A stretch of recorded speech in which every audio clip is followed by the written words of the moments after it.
शिवसेना शिवसेना हे शिवसेना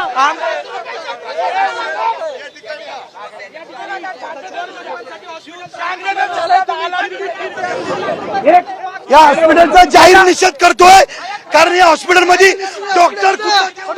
हे सगळे पैसे खाणार आहेत त्यांचे डीन सुद्धा त्यांच्या बरोबर आहेत या डीनचा राजीनामा घेतला पाहिजे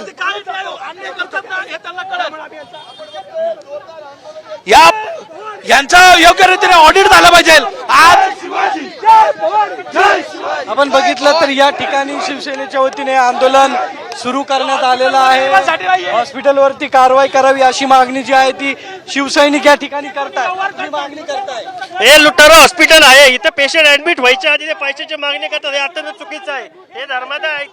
धर्मादाय आयुक्ताच्या अंडर खाली हॉस्पिटल येतं इथं लुटारू प्रशासन पूर्णपणे बसलेलं आहे काय मागणी फॅक्टरीच्या सगळ्या एकूण कामकाजाचे सगळे नियम आहेत ते सुद्धा बघितले जातील आणि या दोन्ही नियमांचं उल्लंघन असेल कालचा घटनाक्रम असेल या सगळ्याबद्दलची जी एकूण सगळं अहवालामध्ये येईल त्या पद्धतीनं निश्चितपणानं या हॉस्पिटलवरती सुद्धा काय कारवाई करण्यात येईल मात्र यामधून हात झटकण्याचा कुठेतरी प्रयत्न केला त्यांनी ज्या पद्धतीनं आपला खुलासा दिलेला आहे कुठेतरी नैराश्यातून किंवा पेशंट दगावल्याच्या नैराश्यातून आणि बिल भरता आलं नसल्याच्या नैराश्यातून अशा तक्रारी दिल्या गेल्याचं त्यांचं म्हणणं आहे कसं बघता एकूणच ज्या पद्धतीने संताप आहे त्यानंतर अशा पद्धतीचा हात झटकणारा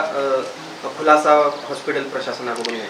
नाही हॉस्पिटलनं आपला खुलासा करणं हे साहजिक आहे आणि त्यांनी केलाही पाहिजे आम्ही त्यांना म्हणजे आरोग्य विभागाच्या वतीनं जी काय आमची टीम असेल ते सुद्धा त्यांचं म्हणणं जाणून घेईल कारण शेवटी प्रत्येक व्यक्तीचं जे त्याचं आपलं म्हणणं आहे ते आपण निश्चितपणाने समजून घेतलं पाहिजे किंवा त्याचं म्हणणं मांडल्यानंतरच आम्ही त्याच्यावरती योग्य त्या पद्धतीनं निर्णय घेतला पाहिजे परंतु सार्वजनिक दृष्ट्या जर बघितलं तर कुठल्याही आरोग्याच्या सेवेला डॉक्टरांनी नाकारता कामा नये हा सार्वजनिक दृष्टिकोनातून एक साधा संकेत आहे दुर्दैवानं आपल्याकडनं नाकारलेल्या माणसाला पलीकडच्या बाजूला जावं लागते दुसऱ्या हॉस्पिटलमध्ये त्यानंतरची काही दुर्दैवी घटना घडते एका बाजूला 2 बाळांचा जन्म होतो आणि त्याच वेळेला त्याच्या आईला मात्र आपण गमावतो हे खूप दुःखाची गोष्ट आहे त्यामुळे निश्चितपणानं या सगळ्या गोष्टींचा कायदेशीरदृष्ट्या विचार करून किंवा त्या पद्धतीची योग्य त्या पद्धतीची तपासणी करून या संबंधित हॉस्पिटलवरती सुद्धा ज्या शासकीय नियमाप्रमाणे कारवाई करायला लागतील ते आपण करणार आहोत त्यांनी जे हे केलेलं आहे जे काढलेलं आहे त्याच्यामध्ये सरळ सरळ त्या पालकांना किंवा त्या रुग्णांनाच जबाबदार धरलेला आहे 3-4 कारणं त्यांनी दिली त्यामध्ये आपल्या अंगावरती काही घेतलेलं नाही आपण सेफ राहण्याचा प्रयत्न त्या रुग्णालयाने केला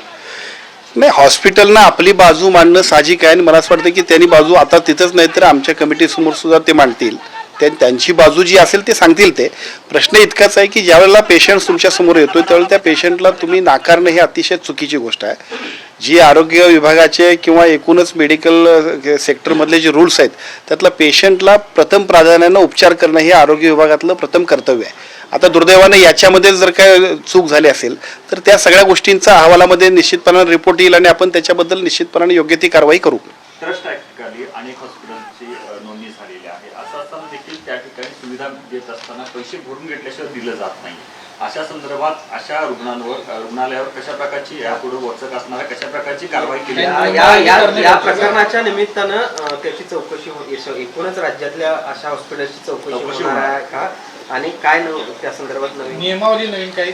महाराष्ट्राचे मुख्यमंत्री आदरणीय देवेंद्रजी फडणवीस साहेबांनी कालच्या विधिमंडळामध्येच